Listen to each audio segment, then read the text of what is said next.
Baik, bismillahirrahmanirrahim. Assalamualaikum warahmatullahi wabarakatuh. Langsung saja perkenalkan kami dari kelompok 2 pada mata kuliah model penilaian kelas yang diampu oleh Ibu dosen Bustanul Yuliani MPDI. Pada pertemuan kali ini, kelompok kami berkesempatan untuk menyampaikan materi tentang ruang lingkup penilaian kelas. Berikut poin-poin pembahasannya. Poin A, yakni penilaian kompetensi sikap.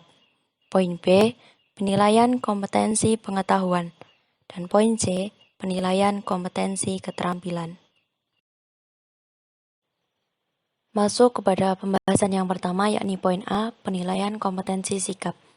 Penilaian kompetensi sikap merupakan sebuah kegiatan atau suatu kegiatan yang dilakukan untuk memperoleh informasi secara deskriptif mengenai segala bentuk tingkah laku peserta didik dalam proses pembelajaran yang meliputi sikap spiritual dan juga sikap sosialnya. Ruang lingkupnya mencakup yang pertama yakni kemampuan menerima, yakni kepekaan seorang peserta didik dalam menerima rangsangan atau stimulus. Kemudian dari rangsangan tersebut timbul respon yang mengikut sertakan dirinya dan juga membuat reaksi terhadap rangsangan tersebut dalam bentuk suatu sikap. Setelah munculnya suatu reaksi dalam bentuk tindakan, kemudian adanya kemampuan memberikan penghargaan. Maksudnya penghargaan di sini adalah suatu penilaian atas reaksi tersebut. Misalnya begini, tadi kan dirangsang untuk sholat berjamaah, agar senang sholat berjamaah. Kemudian responnya dia mengikuti sholat berjamaah di masjid. Nah, kemampuan menilainya ini dalam bentuk dia mau mengikuti sholat berjamaah baik di rumah, di sekolah, maupun di lingkungan masyarakat lainnya. Kemudian kemampuan mengatur atau mengorganisasikan. Ketika dalam dirinya sudah tertanam nilai atau rasa keinginan untuk sholat berjamaah, kemudian muncul keinginan untuk mempengaruhi orang-orang di sekitarnya, dalam artian ini bersifat universal begitu, agar juga ikut mengikuti sholat berjamaah. Kemudian yang terakhir adalah kemampuan berkarakter. Siswa tersebut menjadikan kebiasaan, kesenangan dan kebiasaan untuk sholat berjamaah tadi menjadi sebuah kebiasaan yang menjadikan itu sebagai karakter di dalam dirinya. Teknik yang ditempuh oleh penilaian kompetensi sikap ini yang pertama adalah observasi atau penilaian berkelanjutan melalui pengamatan. Yang kedua adalah penilaian diri. Peserta didik ini dimintai untuk mengemukakan kelebihan dan kekurangannya dalam berperilaku. Kemudian penilaian antar teman ini hampir sama, akan tetapi meminta pendapat teman lainnya. Yang selanjutnya jurnal. Terus yang terakhir adalah wawancara. Jurnal ini berupa seperti catatan begitu. Selanjutnya, sikap dan objek yang perlu dinilai dalam kompetensi sikap. Yang pertama, bagaimana sikap peserta didik terhadap mata pelajaran tersebut. Kemudian, bagaimana sikap peserta didik terhadap guru pada mata pelajaran tersebut. Selanjutnya, bagaimana sikap peserta didik terhadap proses pembelajaran. Dan yang terakhir adalah bagaimana sikap peserta didik terhadap tujuan yang terdapat pada mata pelajaran tersebut. Kelebihannya dapat dilakukan bersama dengan proses pembelajaran, dapat dilakukan secara langsung maupun tidak langsung, mengajak peserta didik bersikap jujur, mengetahui sampai tingkat mana keberhasilan pembelajaran, dan menanamkan nilai kebersamaan antar teman.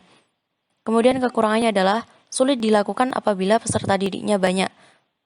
Menuntut profesionalisme guru, kurang dapat dijadikan acuan, sebab peserta didik pastinya berubah-ubah karakternya. Terlalu banyak format penilaian, kemudian sulit menyamakan persepsi. Yang terakhir, jawaban sulit untuk diuji kejujurannya. Selanjutnya adalah komponen-komponen penilaian kompetensi sikap. Terdapat 3 komponen, yakni kognisi, afeksi, dan konasi.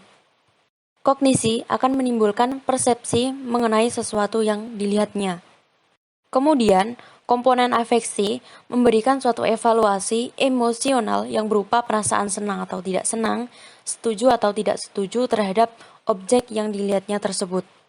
Tahap selanjutnya, konasi, di sini berperan untuk menentukan kesediaan atau kesiapan untuk bertindak terhadap objek yang dilihatnya tersebut.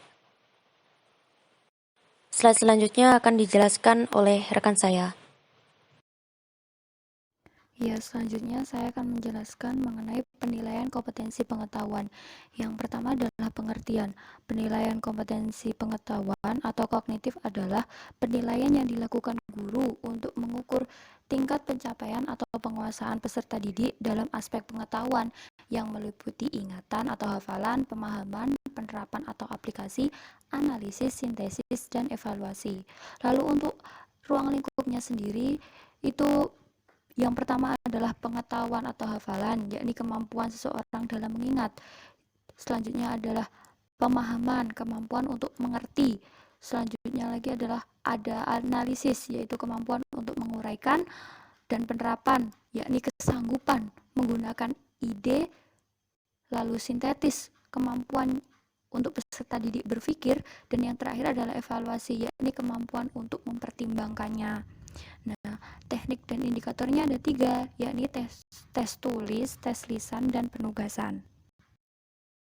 Selanjutnya yakni kekurangan. Kekurangannya apa dari penilaian kompetensi pengetahuan ini? Yang pertama, kekhawatiran siswa dapat melakukan kecurangan.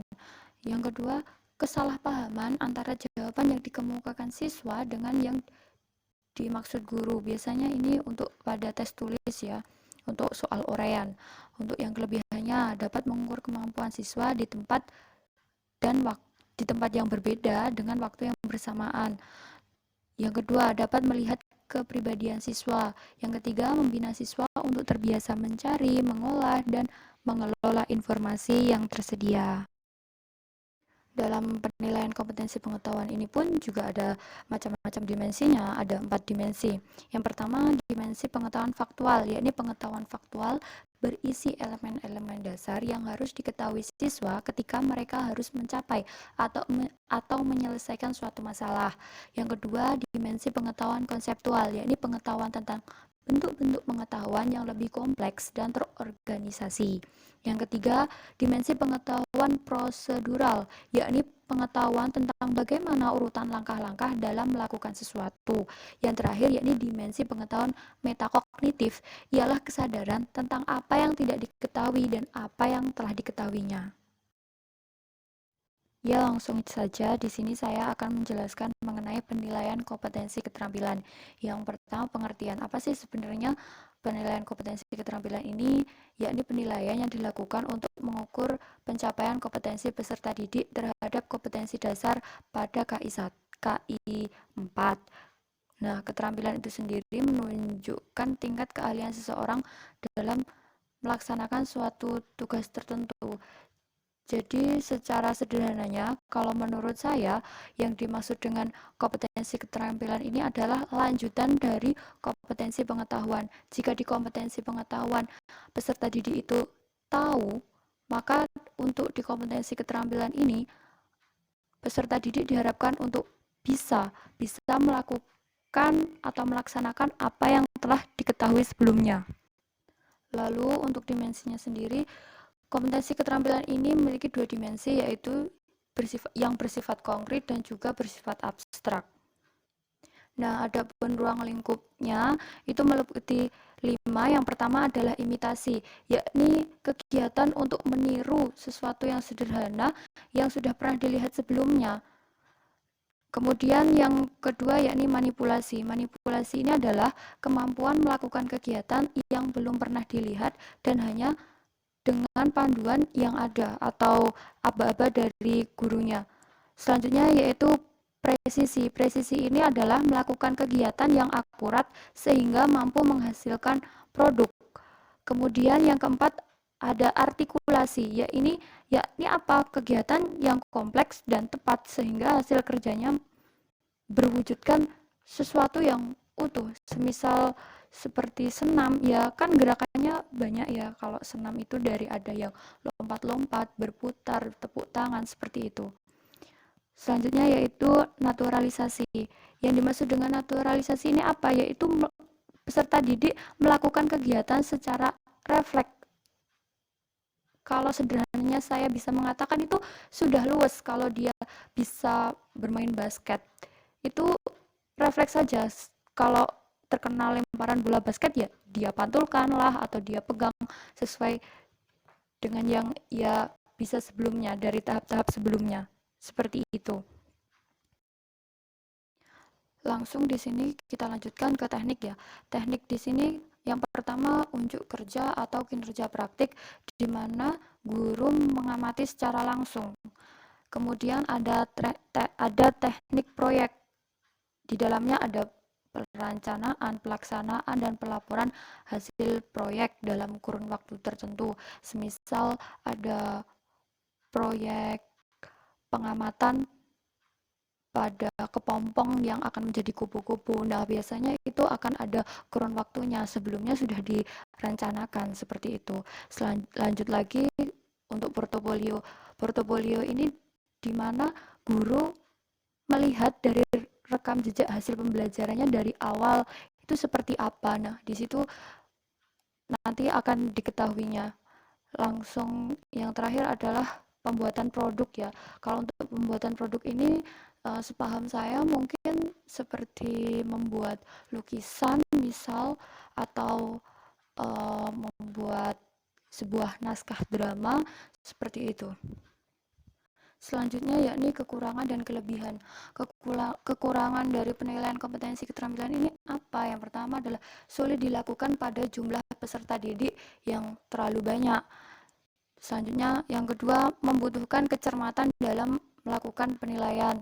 Dan yang terakhir menuntut profesionalitas guru. Karena menilai kompetensi keterampilan peserta didik itu yang sangat bervariatif begitu. Untuk yang kelebihannya yang pertama dapat memberikan informasi mengenai keterampilan peserta didik secara nyata. Yang kedua yaitu memotivasi peserta didik untuk melakukan proyek tersebut atau melakukan kompetensi tersebut dengan semaksimal mungkin. Nah, yang terakhir yakni pembuktian secara aplikatif terhadap apa yang sudah dipelajari oleh peserta didik tersebut. Seperti itu. Mungkin itu yang bisa kami sampaikan. Jika ada kurang dan lebihnya, kami mohon maaf. Mungkin ada yang ditanyakan, nanti bisa ditanyakan di dalam forum. Terima kasih telah menonton video kami yang amat sangat sederhana ini. Wassalamualaikum warahmatullahi wabarakatuh.